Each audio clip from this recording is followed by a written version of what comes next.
crois que Dieu a quelque chose, a une vision pour nous en tant que génération. Okay, Dieu a une direction pour nous et c'était annoncé, on voulait vous annoncer un message aussi de la part de Dieu ce soir. Mais vous savez, on aime écouter les vies, qui ont été impactées par le message du Seigneur, par la bonne nouvelle du Seigneur, parce qu'il y a toujours une part où Dieu nous amène à vivre des victoires. Jérémie le disait lui-même, il y a des victoires que je voulais obtenir dans ma vie que je n'ai pu obtenir que par Dieu. Et les histoires avec Dieu, c'est toujours des victoires improbables. Parce qu'en fait, il y a une tension dans le cœur de Dieu, parce qu'il souhaite que nous soyons victorieux des choses de nos vies, mais en même temps, il sait très bien que les victoires, parfois, nous rendent orgueilleuses. C'est vrai, hein? Moi, je suis très mauvais gagnant. Vraiment, je suis un très mauvais gagnant. Je ne suis pas un mauvais perdant parce que je ne sais pas ce que c'est la défaite, mais je suis vraiment... Non, je ne connais pas ce mot. Mais les gens de ma famille qui sont ici, je sais, il y a Elisa, il y a Thomas là, de ma famille qui sont là. Vous pouvez les applaudir également, d'ailleurs, les accueillir à toute l'église d'Angoulême, d'ailleurs, qui est avec nous. Et en fait, je suis le genre de gars, quand je gagne, il faut que la planète entière le sache. Et je suis le genre de gars, un an après, je reparle, même si on a gagné juste aux cartes à Noël, comme ça, un an après, j'en reparle. 2 ans après, j'en reparle. Je pense que sur mon lit de mort, je suis capable de faire « Ah, je t'ai éclaté quand même au Uno !» Je te promets, je suis un mauvais gagnant. Et en fait, les victoires nous amènent à être orgueilleuses, et orgueilleux. Mais avec Dieu, et Dieu en fait souhaite nous amener vers l'humilité, mais il veut nous amener de gloire en gloire et de victoire en victoire. Et pour cela, pour nous rendre humbles, malgré les victoires, il utilise une technique. Il utilise la technique des victoires improbables. Les histoires avec Dieu, c'est toujours des histoires de victoires improbables. Des victoires improbables, c'est des victoires qui n'auraient jamais dû arriver dans le monde normal. Des miracles, littéralement. Mais également dans la manière de faire, où tu ne peux pas te tirer gloire à toi-même. On est d'accord ? Il y a des victoires, c'est pas, tu le sais, quand tu obtiens cette victoire avec Dieu, tu le sais que ce n'est pas grâce à toi. Et que tu peux juste dire gloire à Dieu, ça n'aurait jamais dû arriver, en fait, naturellement. Vous voulez savoir quelle est ma plus grande victoire sur cette terre ? C'est ma femme.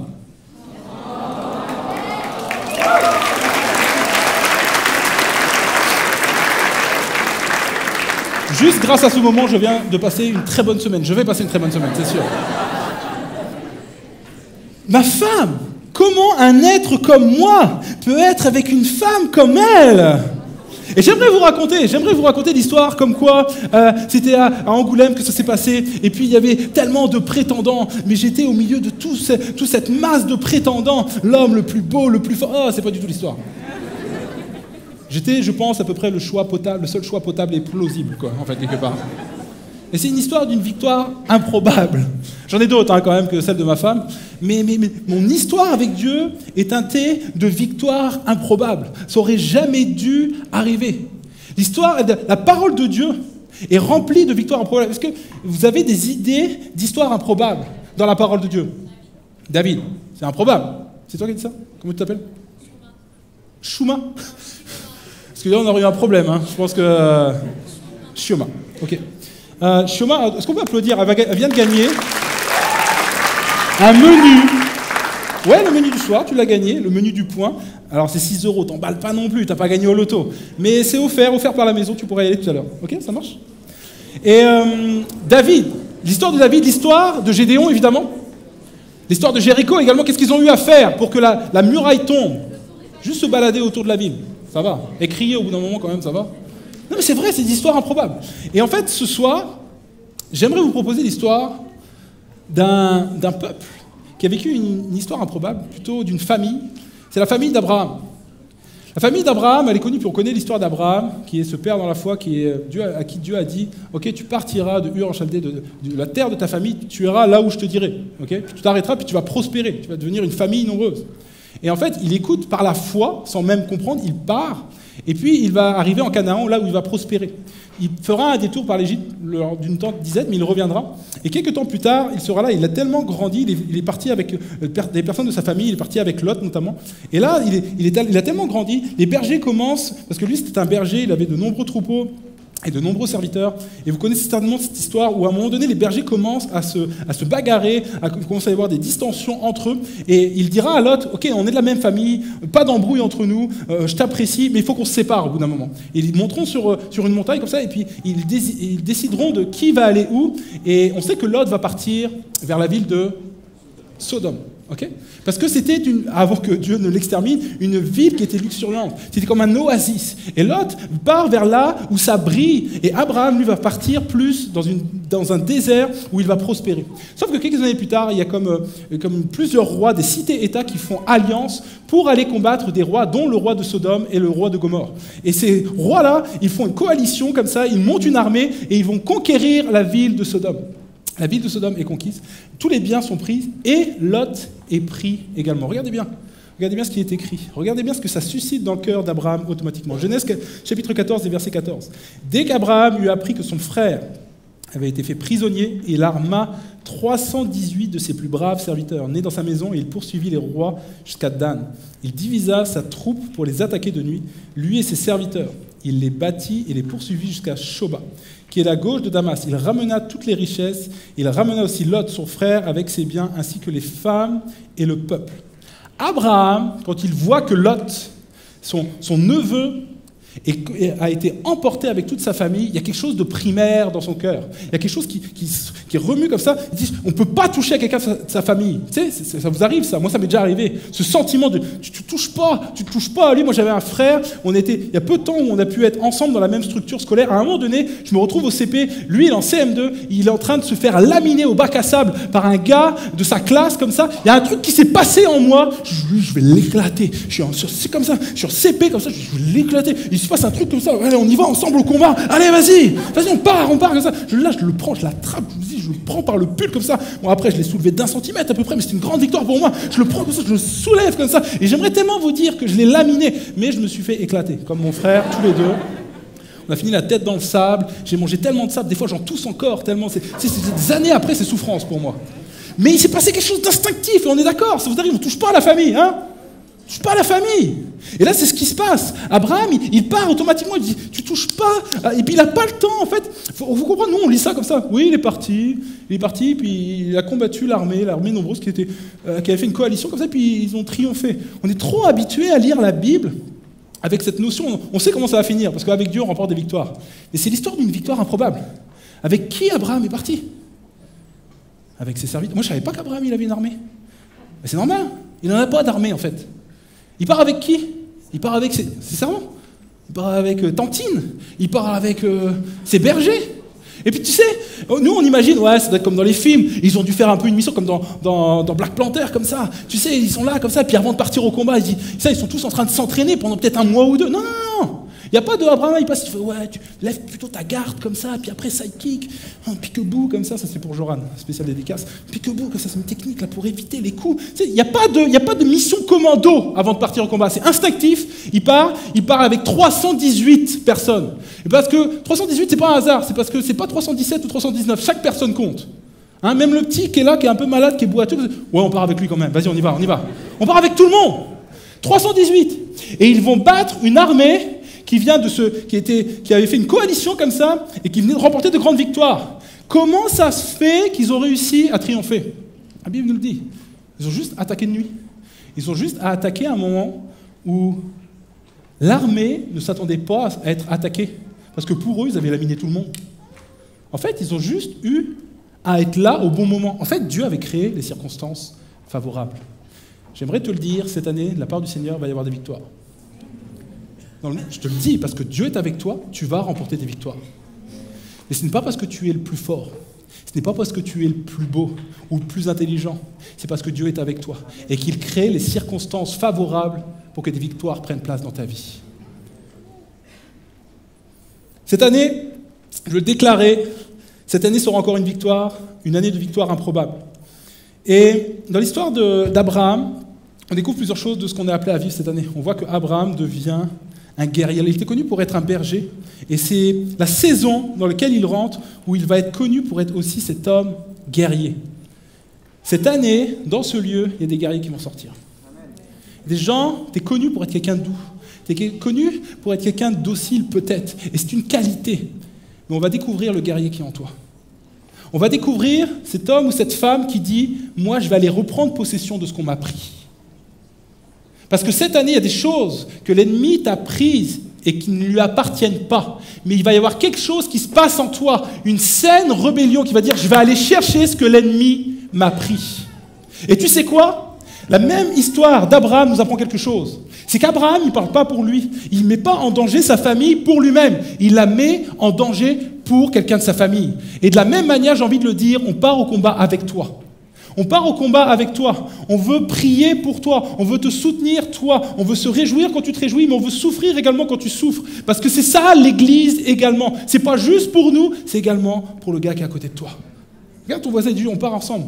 On va au combat ensemble. On va remporter des victoires ensemble. Ouais, dis-lui, mais dis-lui si tu le penses, hein. On reste dans une église quand même, hein. Ah ouais, si tu commences à mentir dans une église, l'année elle commence mal. Cette année, nous allons vivre des victoires. Amen. Et j'aimerais qu'on fasse quelque chose. Vous savez, quand on joue au foot, on célèbre une fois que le but il est marqué. Mais je crois que par la foi, nous pouvons célébrer avant que les victoires prennent place. Parce que nous sommes confiants en notre Dieu, qui est un Dieu incroyable, qui est fidèle. Un Dieu qui est l'alpha et l'oméga, le commencement et la fin. Il est avec nous au quotidien. Il est ce Dieu qui ne nous trahit jamais, qui est fidèle, mais qui est ce Dieu, également un Dieu combattant, qui combat à nos côtés. Et la victoire est assurée. Alors j'aimerais qu'on puisse pousser un cri, juste par anticipation. Attendez, calmez-vous, parce que je chante cette façon. Ouais, je suis chaud, je veux sortir ce cri. Je vais compter jusqu'à 3 et célébrer avant l'heure ce que Dieu va faire. Ok? J'aimerais que vous puissiez en garder. Mais parce que, en fait, il faut que vous compreniez que c'est comme un acte de courage et un acte de foi que de célébrer avant que ça arrive. C'est facile de célébrer une fois que c'est arrivé. Mais de dire, ouais, on va remporter des victoires, je suis sûr, parce que Dieu est avec moi cette année. On part au combat ensemble. Je vais compter jusqu'à 3, et j'espère que vous allez sortir toutes vos tripes pour célébrer ce que Dieu va faire cette année. 1, 2, 3. Est-ce qu'on peut acclamer ce que Dieu va faire?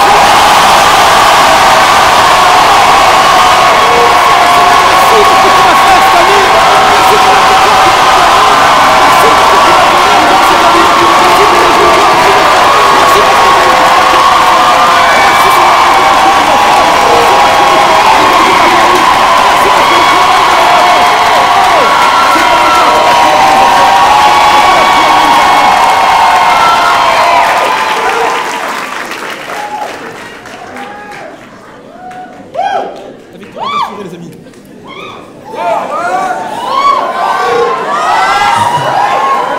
Que Dieu entende votre foi. Seulement, la victoire est assurée. Mais l'enjeu cette année restera toujours le même, les amis. C'est les lendemains de victoire. La victoire est assurée. On va remporter des victoires. Cette année, tu vas remporter des victoires sur tes addictions, sur ta colère, sur les choses que tu n'arrives pas à abandonner, sur des relations, sur des choses. Il y a des choses, tu vas faire une percée professionnelle. Il y a des choses, Dieu va te bénir, j'en suis convaincu. Mais le danger restera toujours le même, le lendemain de victoire. Le lendemain du samedi. Bénédiction ce soir, victoire, j'en suis sûr.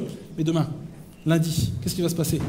Regardez les dangers du lendemain de victoire. Genèse chapitre 14 et verset 17. Après la victoire, après qu'Abraham fut revenu vainqueur, et des rois qui étaient avec lui, le roi de Sodome sortit à sa rencontre. Écoutez bien, regardez cette rencontre qui prend place. Le roi de Sodome sortit à sa rencontre dans la vallée de Chavé, qui est la vallée du roi. Melchisédek, roi de Salem, fit apporter du pain et du vin. Il était sacrificateur du Dieu Très-Haut. Il bénit Abraham et dit, « Béni soit Abraham par le Dieu Très-Haut, maître du ciel et de la terre. Béni soit le Dieu Très-Haut qui a livré tes ennemis entre tes mains. » Et Abraham lui donna la dîme de tout. Le roi de Sodome dit à Abraham, il y a un autre personnage, le roi de Sodome, qui dit à Abraham, « Donne-moi les personnes et prends pour toi les richesses. » Abraham répondit au roi de Sodome, « Je lève les mains vers l'Éternel, le Dieu très haut, maître du ciel et de la terre, je ne prendrai rien. Je ne prendrai rien de ce que tu me proposes. Je ne prends rien de ce qui est à toi, pas même un fil ni un cordon de soulier, afin que tu ne dises pas, j'ai enrichi Abraham. Rien pour moi. » La vallée, c'était le chemin sur le retour après la victoire. Et dans la vallée, il va rencontrer deux types de personnes. On nous parle, je vous la fais très rapidement, on nous parle du roi de Salem, Melchisédek. Et en fait, Melchisédek, c'est roi de justice, qui est le roi de la ville de la paix, Salem. Salem, ce qui veut dire paix. Et il vient avec du pain et du vin. Il vient et il bénit Abraham. Il veut bénir littéralement ce qui va prendre place. Et il est à la fois appelé roi et sacrificateur. Ça vous fait pas penser à quelqu'un? Roi, sacrificateur, quelqu'un qui apporte du vin. Jésus. C'est une figure de Jésus. Dans l'Ancien Testament, et on sait que dans l'Ancien Testament, il y a des figures comme ça qui sont là pour nous donner les choses à venir. Et en fait, c'est une figure de Jésus. C'est une figure, ce roi qui vient, qui est aussi sacrificateur et roi, qui vient bénir ce qui prend place. Ce roi de Salem, ce roi de paix, ce roi de justice qui est là dans les lendemains de victoire. Mais également, dans le lendemain de victoire, on voit également le roi de Sodome. Le roi de Sodome, vous connaissez la ville de Sodome, là, je n'ai pas besoin de vous l'expliquer, là, qui était la pire ville de débauche. Et le roi de Sodome, il faut comprendre qu'il est content. Parce qu'en fait, Abraham, il est parti au combat et il a délivré ses biens et les gens qui étaient dans sa ville. Donc il est là, il vient le remercier. Mais il vient le remercier avec une proposition. Une proposition qui pourrait être intéressante. Il lui dit, prends les biens. En fait, tu as mis ta famille en danger et quelque part, tu mérites d'avoir un salaire. Et je te donne les biens. Mais par contre, donne-moi les gens. Donne-moi les âmes. Je te donne les gens, je te donne les biens, pardon, mais moi, ce que je te réclame, c'est les gens, c'est les âmes. Et en fait, la proposition du roi de Sodome est toujours d'actualité, quand tu reviens de la victoire et du combat. Je dis ça comme ça, la stratégie du roi de Sodome est de te donner du superficiel pour te dépouiller de l'essentiel. Parce que la réalité, c'est que Abraham était parti pour les gens, pas pour les biens. Et quand il revient, on lui propose les biens pour redonner les gens. En fait, la proposition du roi de Sodome est toujours la même quand tu remporteras des victoires. Il va te proposer une vie facile, il va te proposer d'autres manières, il va te proposer du superficiel, du clinquant, des choses qui brillent, des choses qui sont moins importantes pour te voler ce pourquoi tu as combattu pendant tout un week-end, pendant toute une semaine, pendant peut-être parfois des années. Il veut te voler de l'essentiel pour juste le coup d'un superficiel, d'un éphémère. La réalité, c'est que le roi de Sodome est toujours là et il nous attend les lendemains de victoire. Mais moi, ce qui me touche tout particulièrement, c'est que les lendemains de victoire, il y a ce Jésus qui t'attend dans ton quotidien. Le lendemain de victoire, tu trouveras peut-être la proposition du roi de Sodome, mais tu trouveras également la proposition du roi de paix et de justice, vous savez, on limite trop Dieu à un Dieu qui est là dans les week-ends, dans les moments intenses de nos vies, dans les combats. C'est ce Dieu du combat. Il est ce Dieu qui bataille avec moi. Et puis quand je ne sais pas où aller, quand je suis dans des carrefours de vie, quand je suis dans le brouillard, il est là, il se tient à côté de moi. Mais il est aussi ce Dieu du lendemain, ce Dieu du surlendemain, dans la banalité d'un quotidien. Quand tout va bien également, il est avec toi. Il est là avec toi quand tu ne veilles même pas sur toi-même parce que tu crois que tu as remporté des victoires. Tu te dis, je suis tranquille, ça va. Mais il sait, lui, que tu peux te faire dépouiller à tout instant. Il sait que si tu n'es pas vigilant, tu peux te faire dépouiller. Il est là, il est dans cette relation avec toi. Il vient avec du pain, il vient avec du vin, parce qu'il a toujours quelque chose de nouveau pour nous. Et si on ouvre les yeux, il n'est pas que ce Dieu du combat, il est ce Dieu du quotidien. Ce Jésus est là pour nous. Et cette année, c'est une proposition et c'est une invitation à redécouvrir ce Jésus du quotidien. Pas juste ce Jésus que l'on vient chercher ici, un samedi, dans l'intensité d'une rentrée jeunesse. On est là, puis Dieu va me parler, c'est sûr. Il peut te parler lundi également. Il peut te parler, comme on l'a vu avec Jérémie, il peut te parler également à travers n'importe qui, pas juste le pasteur. Peut-être que c'est une discussion à la fin de cette réunion qui va tout changer pour toi. Peut-être que c'est cette semaine, si tu ouvres les yeux, si tu tends les oreilles, c'est peut-être cette semaine que Dieu va te parler d'une autre manière. Moi, Dieu m'a parlé tellement de manière improbable. Une fois, j'ai regardé une série, Spider-Man, s'il te plaît. Et la situation qui prenait place devant mes yeux, je te promets, vous rigolez les amis, vous me jugez. La situation qui prenait place à ce moment-là parlait de moi. Je vous promets, j'étais là, mais il a appelé les scénaristes, c'est quoi? C'est improbable. Quand tu es illuminé, quand Dieu veut te parler, il utilise n'importe quoi, un âne, il utilise ton frère. Si je compare un âne et ton frère, c'est peut-être différent. Mais tu vois ce que je veux dire? Il utilise qui il veut. Sois vigilant. Ne viens pas ici. Viens ici avec cette soif de ce Dieu qui veut te parler. Mais il est aussi ce Dieu qui veut te parler dans ton quotidien. Il est l'alpha et l'oméga. Je réfléchissais à ça pendant tout l'été, les amis. J'ai été travaillé par ce verset. Et lisons-le ensemble. Apocalypse 1:8, une déclaration du Seigneur, de Jésus lui-même, qui dira « Je suis l'alpha et l'oméga, le premier et le dernier. Je suis celui qui est, qui était et qui vient. Je suis le Tout-Puissant. » On limite parfois Dieu à l'alpha et l'oméga. Il est celui qui était. Ouais, il est ce Dieu-là, dans ces intensités-là. Il a le commencement, il a la fin. Je me dis, oui, mais il déclare aussi qu'il est celui qui est. Il est aussi ce Dieu du milieu. Il est aussi ce Dieu en plein... Et je me suis dit, ok, c'est intéressant, c'est l'alphabet grec, je connais. Alpha, oméga. C'est quoi qui se trouve au milieu? C'est la lettre lambda. Je dis, ah ouais, c'est intéressant ça. Lambda. C'est pour ça qu'ils ont appelé ça comme ça, lambda, qui a donné banalité, quelque part, qu'on traduit parfois, parce que la banalité, c'est ni en haut, c'est ni en bas, c'est un espèce de truc au milieu, et puis parfois on le traduit trop comme pas intéressant. Je me dis, mais ok, je ne veux surtout pas dire que Dieu est un Dieu lambda, dans le sens un Dieu banal, parce que Dieu n'est pas banal. Déjà, pour qu'il soit banal, il faudrait qu'il y ait d'autres dieux. Parce que banal, ça veut dire il est un peu comme les autres, mais il n'y a pas d'autres, en fait, avec Dieu. On est d'accord? Ça va jusque-là? Dieu n'est pas banal parce qu'il n'y a pas d'autres, en fait. Il ne peut pas être banal. Par contre, c'est un Dieu qui se trouve dans la banalité de ton quotidien. Dans les trucs qui ne claquent pas, qui ne brillent pas. Où tu as l'impression que là, il n'y a pas Dan Luten, ou il n'y a pas Jérémie pour faire la... Quand tu ne ressens même pas, il est là, et il veut te bénir, et il veut te parler. C'est pourquoi cette année, vraiment, ce qu'on a eu à cœur, et c'est ici pour nous, ça va devenir notre thématique. Et je vous la propose à vous qui êtes là, ici, pour votre année.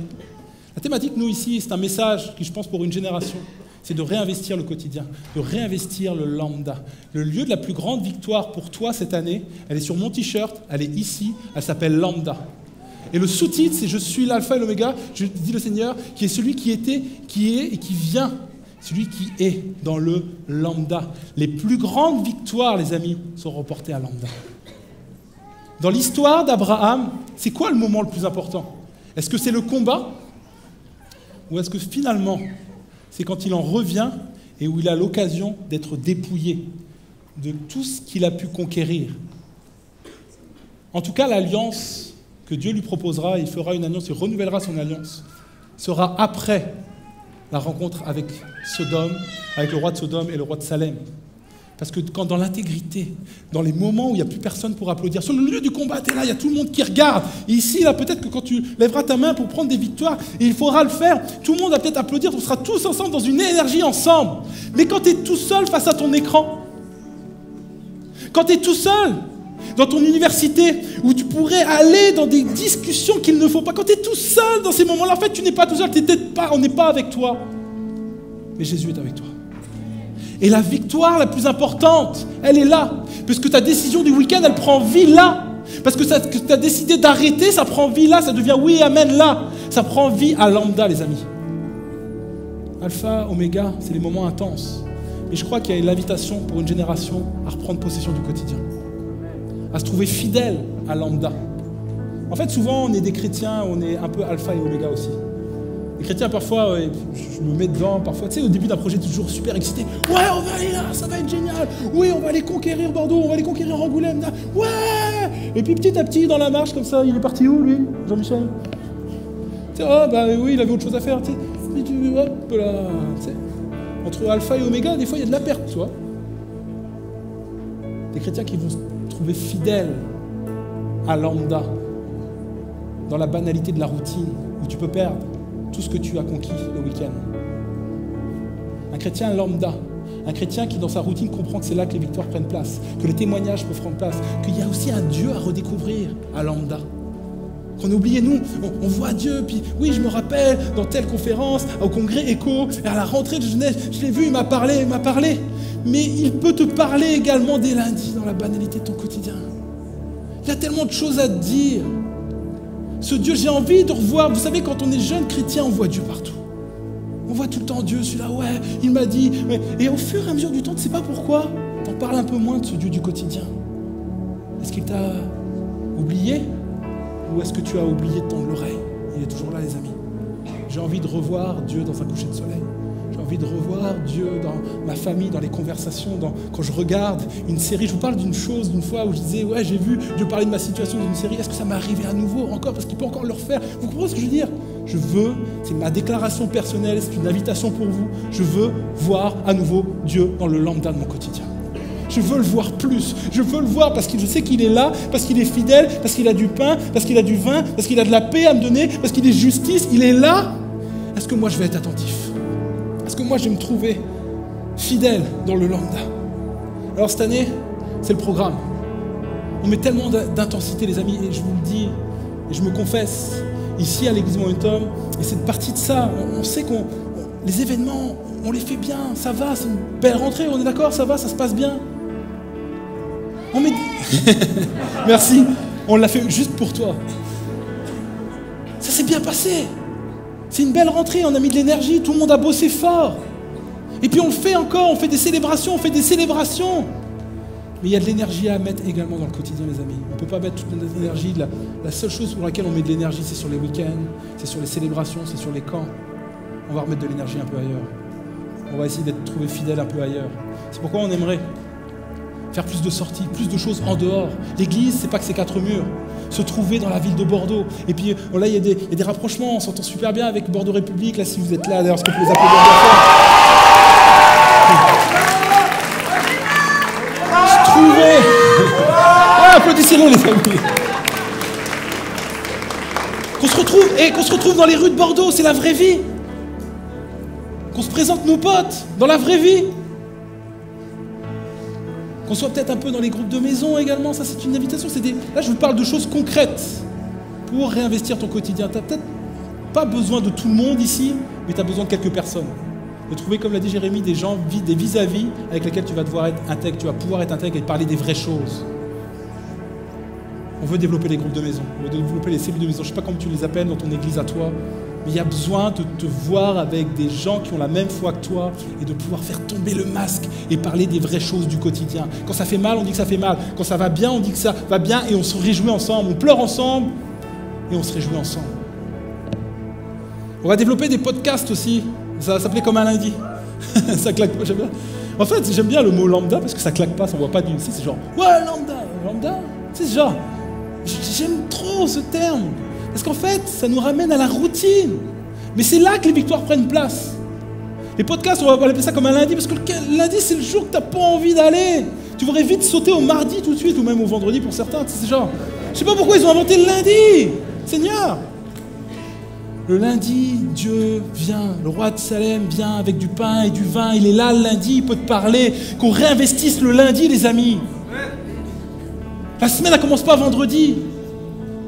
Et dans ce podcast, on va vous donner des conseils de comment, et puis on a déjà enregistré quelques podcasts, ça commence lundi là, de comment faire pour qu'on ne place pas tout ce qui est réjouissance, bénédiction spirituelle dans des moments intenses du week-end, mais que ça doit prendre place dans ton quotidien. Parce qu'il y a d'autres victoires à aller chercher. On va développer des ateliers, puis on aura l'occasion, alors, nous en tout cas à Bordeaux, ici à Momentum, de pouvoir vous proposer tout un programme, aussi pour parler des choses du quotidien. Je sais que dans vos églises également, vous êtes appelés à vivre ces choses et qu'il y a des programmes qui sont magnifiques, qui sont faits. Venez, je vous le dis, je vous le lance comme ça, c'est une invitation. Il y a des gens un peu de partout qui sont venus et vraiment merci. Venez vous faire du bien avec nous de temps en temps, il n'y a aucun souci. Revenez dans 1 mois, dans 2 mois. Est-ce qu'on peut les applaudir, les accueillir encore? Et vraiment dire, vous êtes les bienvenus ici.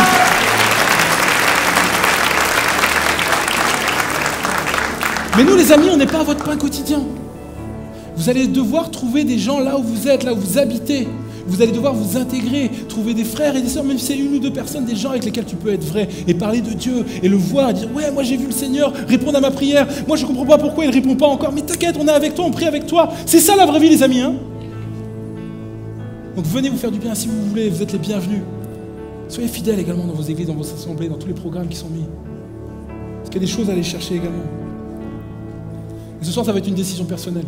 Parce qu'en fait, les amis, ça part de là, et après, ça prend vie dans la semaine. Mais je crois vraiment qu'il y a des repentances qui sont nécessaires. Alors, j'aimerais bien qu'on puisse se lever. Et j'en arrive à la fin du message. Vous dites, enfin, ouais, ça fait du bien. Il y en a certains qui disent, pour moi, c'est une délivrance, l'appel déjà, juste de me mettre debout. Par contre, s'il vous plaît, repartez pas dans une conversation. C'est un moment important pour certains, j'aimerais vraiment qu'on ne se perde pas. Ok ? Je vais faire 1 ou 2 appels très simples ce soir. Et après, vous inquiétez pas, on va finir en se réjouissant. Parce que Dieu va faire des victoires, il faut qu'on le célèbre d'avance. On va fermer les yeux quelques instants et j'aime bien le faire souvent. J'aime bien qu'on puisse méditer ces paroles juste quelques instants, 30 secondes. Faire silence dans ce lieu. Faisons silence dans ce lieu et réfléchis à ce que dans les paroles qui ont été prononcées par Jérémie, dans la louange, dans tout ce qui a pris place, dans le message peut-être, mais dans le témoignage, qu'est-ce qui a parlé à ton cœur, à toi? En quoi c'est vrai pour toi? Juste coupez les conversations quelques instants. Cessez de parler avec votre voisin, votre voisine, et passez des images, passez des situations devant vos yeux. Et peut-être que Dieu vous montre des situations où il vous y attend. Et c'est pas avec c'est pas pour vous culpabiliser ou juste que vous puissiez t'effondrer, c'est juste pour que tu prennes conscience que ce roi de Salem, ce roi de paix, ce roi de justice, il est là, il t'attend sur ce terrain-là. victoires à aller chercher. Il y a des décisions à prendre. Elles commencent ici dans des décisions personnelles, mais elles prendront vie quand elles vont devenir vérité dans ta semaine. Mais par contre, elles partent de ce soir, des hommes et des femmes qui disent « Moi, je veux me trouver fidèle à Lambda. Moi, cette année, je ne sais pas comment faire parce que j'ai l'impression tellement d'échouer dans mon quotidien. Mais je ne pars pas de ce statut-là en disant ça va être comme ça toute ma vie. Je dis non, je comprends le message, il est pour moi. Tu es dans la banalité de mon quotidien, tu es dans ma routine, tu es dans ma semaine, tu es dans mon lycée. Tu es là avec moi tout le temps. Je veux te voir plus. Je veux te faire plus de place dans le lambda de mon quotidien. Je ne veux pas ajouter à ta chrétien du dimanche ou du samedi. Je veux me trouver fidèle et je vais réinvestir cette année dans mon quotidien. Alors que les visages sont fermés, les têtes sont baissées, et les yeux sont fermés, j'aimerais juste lancer un appel, un simple appel. Toutes les personnes qui disent ça c'est pour moi, ok Ben, c'est vraiment ma difficulté, mais ce soir je déclare que je vais aller chercher possession dans mon quotidien des choses qu'on m'a volées et des choses que l'ennemi arrive à me voler régulièrement. Et je vais veiller sur mon quotidien. Je réponds à cet appel, je vais me trouver fidèle à Lambda. Lève ta main à ta place, ça c'est pour moi. Ouais. Et lève ta main vraiment comme un acte de détermination. En disant, je veux me trouver fidèle à Lambda. Puis commence à prier, en disant, Seigneur Jésus, je veux me trouver fidèle. Je vais être trop fidèle dans la banalité de mon quotidien. Je veux réinvestir mon quotidien. Je veux pas juste être là et puis qu'on me dise, ouais, je t'ai vu à l'église, puis que les gens se satisfassent de ça. Non, je sais qu'il n'y a personne parfois pour regarder, mais je vais être trouvé fidèle dans la prière, dans la lecture, dans mes propos, dans ma manière d'agir, dans ma manière de faire, dans ma manière d'être. Je veux réussir à te voir au quotidien plus, je veux te voir plus, Seigneur, parce que tu as plus pour moi. Et je me suis laissé trop dépouiller. Alors Seigneur Jésus, je te prie pour toutes ces mains levées. Et regarde ces hommes et ces femmes qui se sentent comme trop petits par rapport à cette destination-là. Parce que parfois on échoue tous à Lambda. Mais Seigneur Jésus, cette année, nous allons aller de victoire en victoire. Et les victoires ne vont pas prendre place que dans ce lieu. Elles vont prendre place également quand je suis loin d'ici géographiquement, mais là où tu es toi, là où je suis avec 2-3 frères, et on va prier ensemble, et on va aller batailler ensemble. Et il y a des victoires qui vont prendre place. Seigneur Jésus, cette année, c'est la fin de ton addiction. Je veux le déclarer pour quelqu'un. Il y a quelqu'un qui a besoin d'y croire. Il y a quelqu'un qui est tellement en train de dire « Mais c'est pas possible, Ben !» J'ai maintes fois levé la main dans les assemblées. Les victoires, je les ai prises dans l'assemblée. Mais j'arrive pas dans la vallée. Quand je retombe dans la vallée, quand je reviens de ce chemin de bataille, j'arrive pas à la garder. Seigneur Jésus, je te prie que tu lui donnes une nouvelle stratégie parce que tu as donné une stratégie différente à Abraham et il a vaincu. Pas de la manière dont il pensait qu'il allait vaincre, mais il a vaincu selon ce que toi tu avais dit. Cette année, il va y avoir des victoires. Seigneur mon Dieu, et je te prie pour eux. Et je te demande également de les entourer, toutes ces personnes qui sont dans des addictions. Et puis il y a tellement d'addictions dans lesquelles on peut être. Seigneur Jésus, que tu fais renaître l'espoir par cette main levée. Et peut-être qu'il y a des personnes qui lèvent la main en disant « Ouais, ça c'est pour moi. Ok, je veux vaincre cette addiction-là. Et lève ta main à ta place et je veux avoir l'occasion de prier pour toi. Oui, oui, oui. Alors que gardez vos yeux fermés. Ça c'est entre cette personne et Dieu. Seigneur Jésus, je te prie pour des libérations dans le nom de Jésus. Je te prie pour des libérations. Je te prie des libérations dans le témoignage. Alors que certains se disent, non, c'est pas possible pour moi de parler, j'ai la bouche trop embarrassée.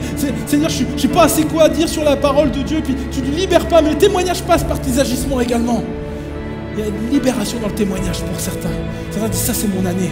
Ça dans le quotidien, je veux que les gens voient plus Jésus à travers moi. Je veux qu'ils en entendent un peu plus parler dans ma bouche. Je veux parler de toi parce que tu es un Dieu incroyable. Et je relâche la crainte et je saisis la bénédiction. Il y a quelqu'un qui veut parler de ça. Il y a quelqu'un, lève la main, dis que ça je saisis. Je libère le témoignage. Je libère la parole de Dieu à travers moi. Seigneur Jésus, je te prie pour nous. Qu'on puisse être unis dans ce sens-là, qu'on puisse pas juste être des chrétiens paillettes, chrétiens fidèles à la vue de tout le monde, qu'on puisse être trouvés fidèles quand il n'y a personne qui regarde. Et là, j'attends quelques mains encore qui se lèvent pour dire je veux être fidèle quand il n'y a personne qui regarde, Jésus. Fidèle dans ta présence, fidèle dans la lecture de la parole, fidèle devant mon écran, fidèle dans mes propos. Aide-moi à ça. Seigneur Jésus, prions ensemble, élevons la voix ensemble, juste pour terminer ces instants. Et après, on le déclarera comme dans un chant avec l'équipe de louange. On va commencer par un murmure. Seigneur Jésus, je te prie tous ces hommes et ces femmes, Seigneur mon Dieu, qu'ils puissent comprendre qu'il y a une bénédiction à aller chercher, non pas simplement dans les intensités fortes de nos vies, dans les carrefours, mais il y a également des bénédictions à aller chercher quand il n'y a personne qui regarde, loin, quand on est loin du regard de tout le monde. Seigneur Jésus, tu te trouves là. Seigneur mon Dieu, je ne sais pas comment je vais faire, mais je sais que je trouverai ta présence. Je ne sais pas encore comment tu vas me donner la stratégie pour faire différemment, mais je veux te faire plus de place dans mon agenda. Je veux te faire plus de place, Seigneur Jésus, et plus te voir également. Seigneur Jésus, je veux réussir à combattre, je veux arrêter. J'ai une saine rébellion dans mon cœur. Je veux cesser de me faire dépouiller. Proclame-le pour ton âme, proclame-le pour ta vie. Je veux cesser de me faire dépouiller. Dis-le plus fort. Je veux cesser de me faire dépouiller. Je veux cesser de me faire dépouiller. Je veux réinvestir mon quotidien. Je veux réinvestir mon quotidien, sachant que les plus grandes victoires sont trouvées dans ce quotidien-là, Seigneur Jésus. Cette prière devienne une déclaration.